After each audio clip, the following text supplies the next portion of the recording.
All right, here's a video for extra practice on homework problems. Let's start with looking at number 2. All else equal, an increase in the level of confidence will cause an increase or a decrease in the size of the confidence interval. This goes back to that target on the wall, right?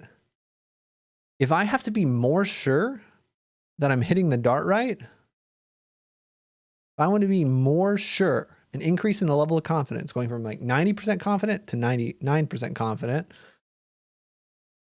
I'm going to have to make a bigger target. So it should be an increase in the size of the confidence interval. Let's see if I'm right. Did not see that one coming.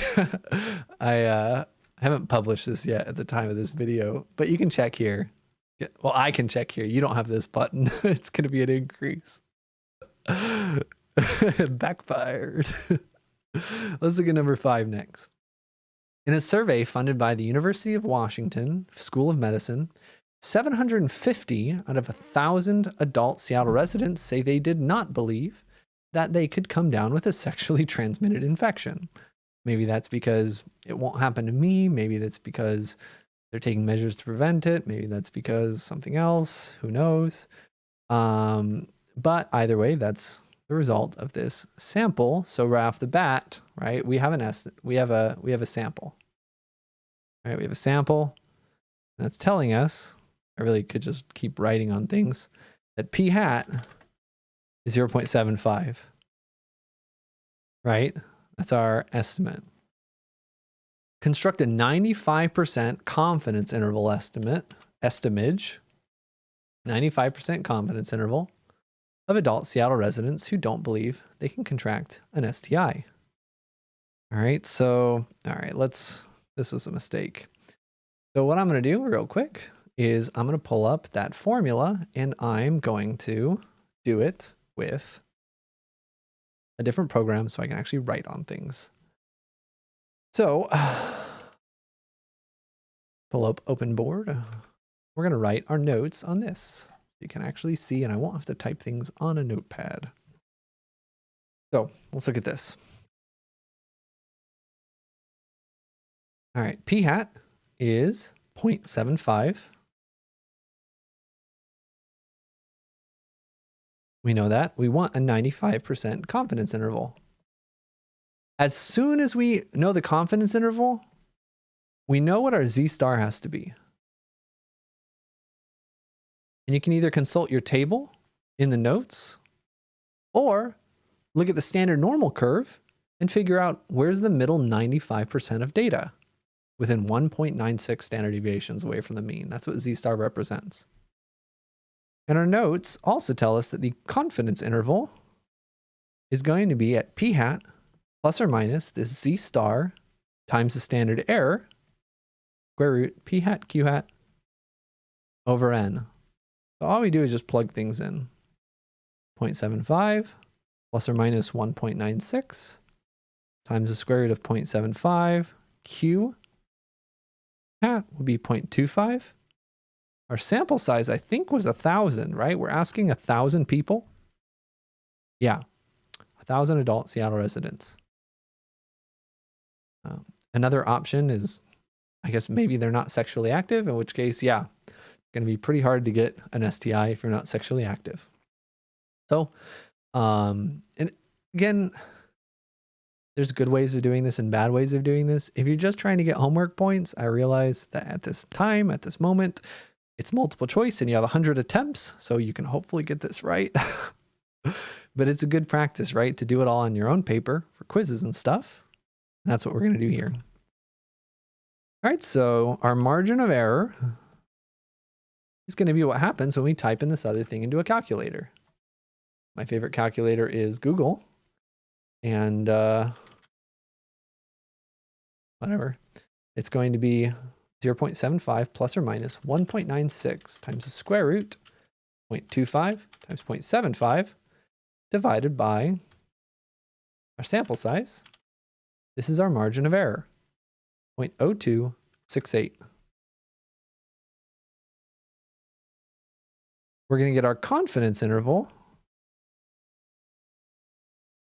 is about adding 2%, so about 77, 68%, and subtracting about 2%.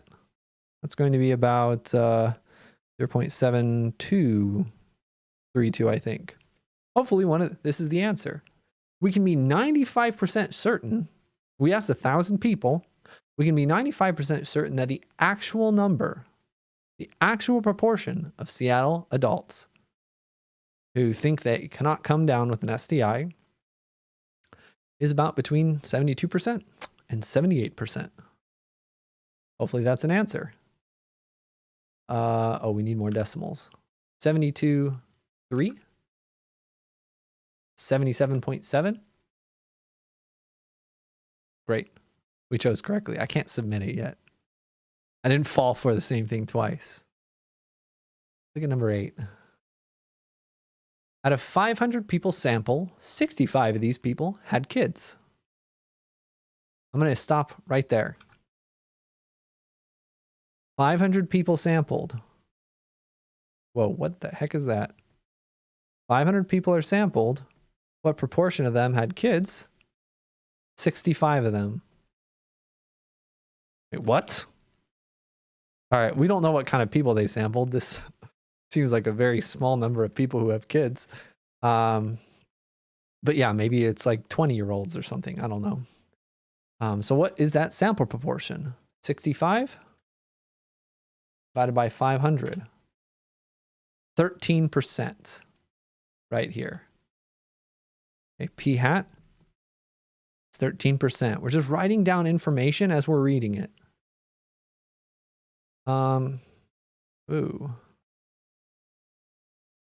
Assuming conditions are met, construct a 95% confidence interval for the true population proportion with kids. So again, we want 95% confidence interval. So what does that tell us? Z star is going to be 1.96. And again, we'll do the same thing. Confidence interval, it's p hat plus or minus z star. P hat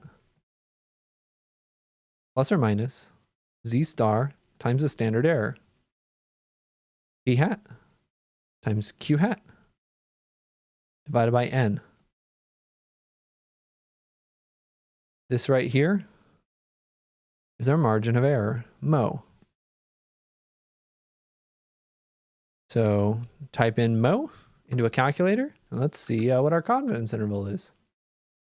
Mo is 1.96 times the square root of 13% times 87% divided by our sample size, 500. About 0.0295. Very, very similar numbers to before.